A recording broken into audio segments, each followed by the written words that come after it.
Praise the Lord.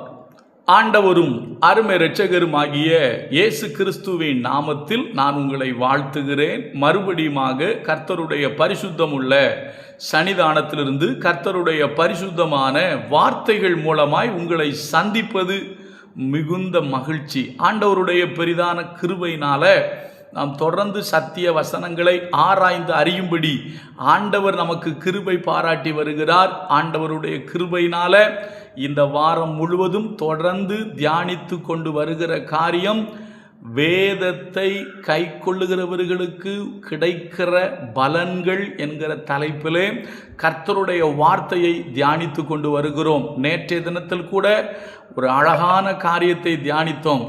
அவருடைய கட்டளைகளை, அவருடைய வேதத்தை கை கொள்ளுகிறவர்களுக்கு முதியோர்களை பார்க்கிலும் அதிக ஞானம் உண்டு என்பதை நம்ம நேற்றைய தினத்தில் பார்த்தோம். அருமையான கர்த்தருடைய பிள்ளைகளே, நான் மறுபடியும் ஞாபகப்படுத்துகிறேன். நீதிமொழிகளின் புஸ்தகம் இப்படியாக சொல்லுகிறது, கர்த்தர் ஞானத்தை தருகிறார், அவர் வாயிலிருந்து அறிவும் புத்தியும் வரும். கர்த்தர் நீதிமான்களுக்காக மெய் ஞானத்தை வைத்திருக்கிறார். நமக்கு கொடுப்பதுக்கு தான் வைத்திருக்கிறார். ஆனால் அவருடைய வார்த்தைகளை நாம் கை கொள்ளும் பொழுது முதியோர்களை பார்க்கிலும் நம்மை அதிக ஞானம் உள்ளவர்களாய் கர்த்தர் மாற்றுகிறார். உலக பிரகாரமான ஞானம் அல்ல, மெய்யான ஞானத்தை தேவன் நமக்கு தருகிறவராய் இருக்கிறார். இதை நம்ம நேற்றைக்கு பார்த்தோம். இன்றைக்கு இன்னும் ஒரு மிக முக்கியமான ஒரு காரியத்தை நம்ம பார்க்க போகிறோம். நம்முடைய இரட்சகர், நம்முடைய ஆண்டவராகிய இயேசு கிறிஸ்து சொல்லுகிறார். வாசிக்கிறோம் பாருங்க, யோவான் 15வது அதிகாரம் 10வது வசனம். மிக முக்கியமான காரியம். யோவான் 15:10. நான் என் பிதாவின் கற்பனைகளை கைக்கொண்டு அவருடைய அன்பிலே நிலைத்திருக்கிறது போல நீங்களும் என் கற்பனைகளை கைக்கொண்டு இருந்தால் என் அன்பிலே நிலைத்திருப்பீர்கள். என்னுடைய அன்பிலே நிலைத்திருப்பீர்கள்.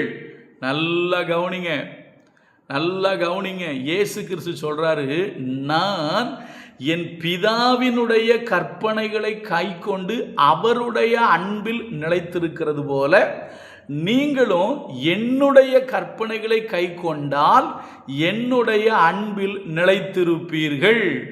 அப்போ நல்லா கவனிங்க, எந்த மனுஷன் அவருடைய கற்பனைகளை, வார்த்தைகளை, வசனங்களை கை கொள்ளுகிறார்களோ அவர்கள்தான் ஆண்டவருடைய அன்பில் நிலைத்திருக்க முடியும். ஆண்டவர் நம்ம மேலே அன்பாக இருக்கிறாரு. அந்த அன்புக்கு நீங்கள் பாத்திரவானா இருக்கணும் இல்லையா? அந்த அன்புக்கு நீங்களும் நானும் பாத்திரவானா இருக்கணும். கடைசி வரைக்கும் கர்த்தர் நம்ம மேலே அன்பாகவே இருக்கணும்.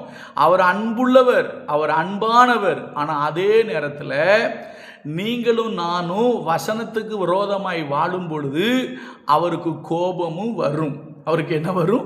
கோபமும் வரும். நல்லா நீங்கள் கவனித்து பார்த்தீங்கன்னா, சாலமோன் இடத்தில் கர்த்தர் அன்பாக இருந்தார்னு போட்டிருக்கோம் பைபிளில். சாலமோன் கிட்ட எப்படி இருந்தார்?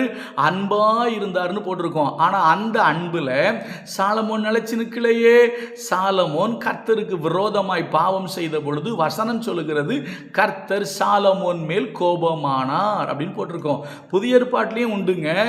அவரே சொல்றாரு, எப்பா நான் பிதாவின் கற்பனைகளை கை கொண்டபடினால் கை கொண்டேன், பிதாவினுடைய அன்பில் நான் நிலைச்சிருக்கிறேன்.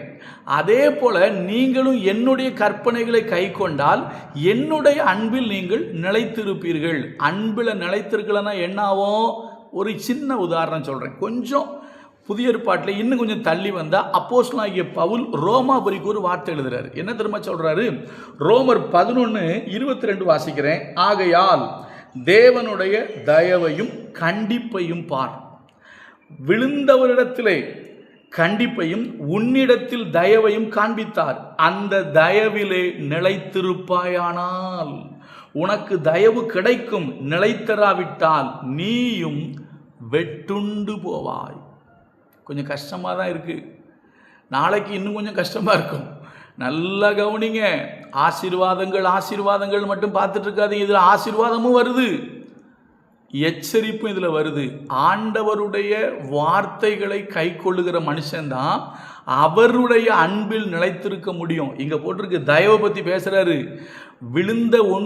விழுந்தவனிடத்தில் கண்டிப்பையும் உன்னிடத்தில் தயவையும் காண்பித்தார்.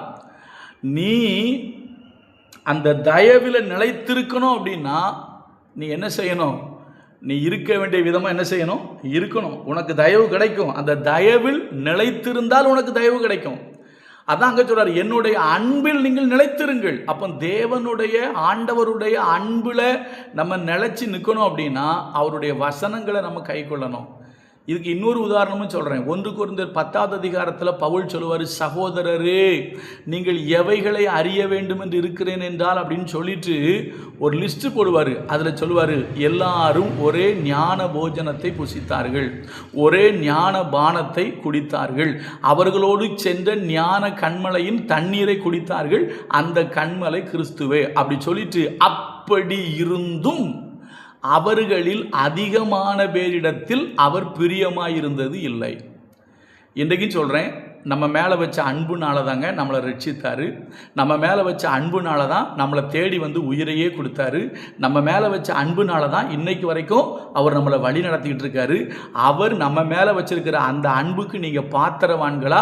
அந்த அன்பில் நீங்கள் நிலைச்சிருக்கணும். நீங்கள் நிலைச்சி நின்னீங்கன்னா கடைசியில் நித்திய ஜீவனை சுதந்திரிப்போம்.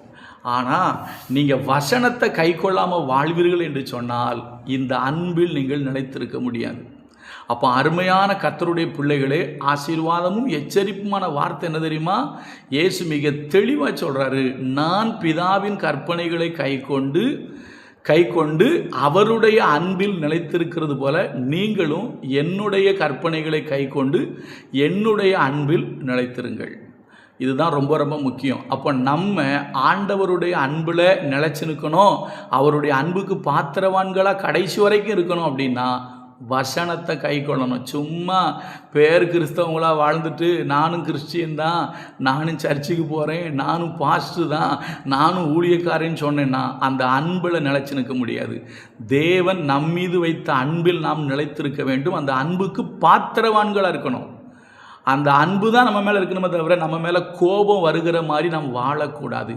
எந்த மனுஷன் கர்த்தருடைய வசனத்தை கை கொண்டு வாழ்கிறானோ அவன் மீது தேவன் அன்பாகவே இருப்பார். அந்த அன்பு தொடரும்.